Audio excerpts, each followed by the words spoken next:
এক সাহাবী এসে রাসূল পাকের দরবারে বলতেছে, ইয়া রাসূলুল্লাহ সাল্লাল্লাহু আলাইহি ওয়াসাল্লাম, আমি আজকে বাসায় যাওয়ার পরে হঠাৎ একটা চিন্তা মাথায় আসলো। কি? ইয়া রাসূলুল্লাহ, আমরা দুনিয়াতে থাকতে যখন ইচ্ছে করে আপনার দরবারে চলে আসি, যখন ইচ্ছে করে আপনার দরবারে চলে আসি, আপনার জিয়ারত নসিব হয় ইয়া রাসূলুল্লাহ, আপনার চেহারা দেখতে পাই।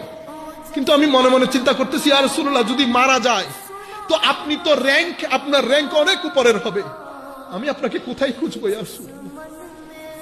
দেখতেছেন সাহাবায়ে কেরাম সকাল সন্ধ্যা জিকরে রাসূল নিয়ে কিভাবে ব্যস্ত থাকতো।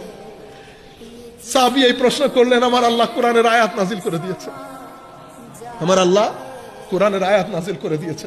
ওই আয়াত, মাআল্লাযীনা সিদ্দিক ওয়া শুহাদা ওয়াস সালিহিন ওয়া হাসুনা উলাইকা রাফিকা। আপনি যাকে ভালোবাসেন, যার অনুসরণ করবেন, মনে প্রাণে যাকে চাইবেন, আপনার কিয়ামত এবং হাসর তার সাথেই হবে।